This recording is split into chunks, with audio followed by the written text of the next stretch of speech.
Just a quick one, guys. We have released our brand new Rangers Christmas drop. We've got the Sing in the Sash tees, along with the famous RFC Christmas tee. Do browse the new collection by going down into the link in the description, or go to rfcclothing.com. Anyway, let's get into today's video.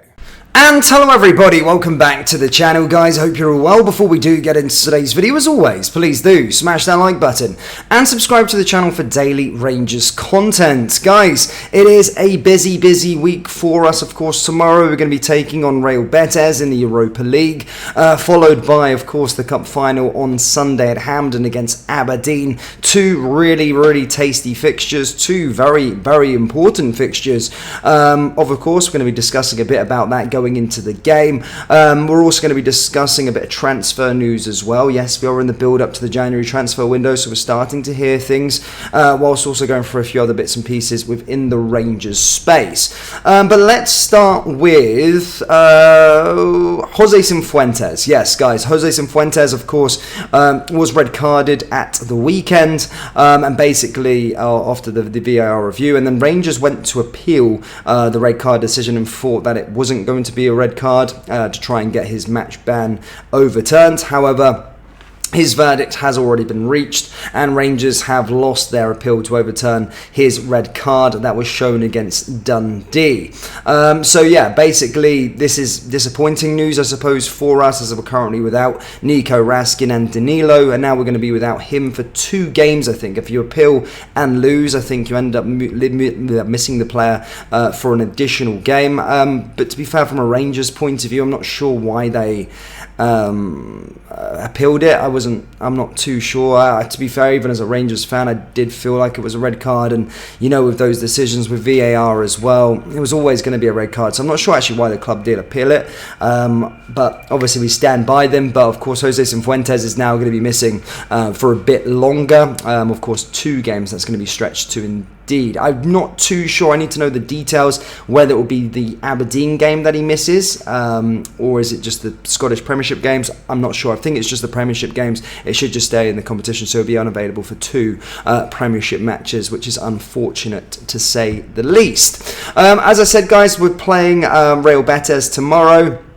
Again, a place for the Europa League is still up for grabs. We can still win the group, and we can still get to the round of 16 of the competition. And actually, just seeing some of the dropouts from the Champions League as the Champions League starting to conclude, I'm starting to see the teams that are finishing third, and actually they're doable ties for Rangers to actually play against. I know if we win the group, we won't have to play them Champions League dropouts, but I'm always optimistic. I'm looking a lot further. But looking at some of the teams, Sevilla are out. They didn't make it. Manchester United didn't even make it as well. So in their places are teams like Galatasaray and Lens that are going to be dropping into the Europa League. So doable ties. I think Braga is another one as well. So it's not any European giants that are dropping out as such just yet.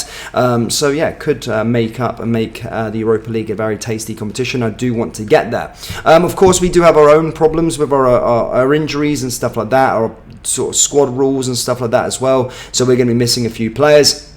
Real Betis are currently without 6, apparently. However, they have been received a big boost ahead of the clash, as William Carvalho is now fit for the clash. It was once said that he was likely to miss the game against Rangers. However, Manuel Pellegrini has confirmed that he will be fit and available, which is a big boost for them, because he's one of their better players. But again, it's going to be a tough test either way. We're going to appear, well, at this moment in time, the press conference hasn't been done yet, so we'll hear a bit more about our team news, and I'll update you a bit later on in today's second part of the video.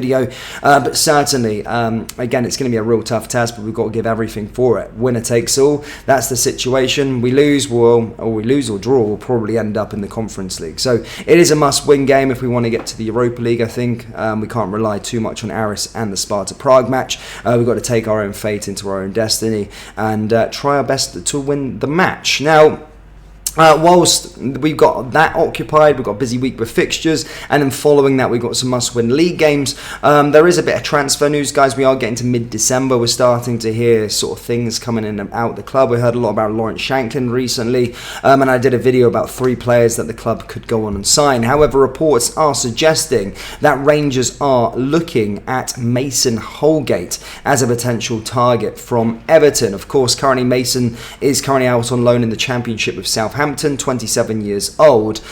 He is a centre-back as well, something that we are looking to try and bolster this January transfer window, along with a striker. But Sean Dyche has made it clear that he is looking to recall him in January due to a lack of game time, and basically reports are stating that has now put Rangers on high alert with regards to making a potential move for him. Again, I know we've got money to spend, but I don't think we're going to be spending loads of money on players in the winter break. And the situation with regards to this player in particular, why it could be something we could go for, is because we could get him on loan.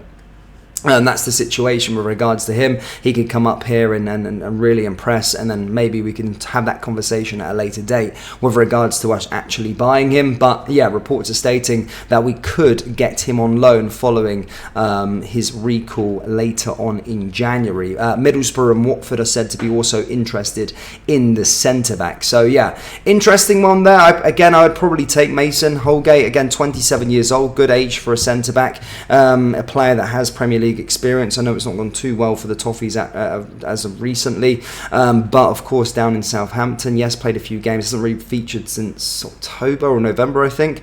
But yeah, I'm open to that one. I think he's a good player and certainly a risk-free option coming into the football club as well. So yeah, that's a bit of transfer news for you there, guys. As December goes on, we'll probably get more an inkling of the names that we're going to be going for. The thing is that makes me not doubt Mason Holgate. This is from decent sources.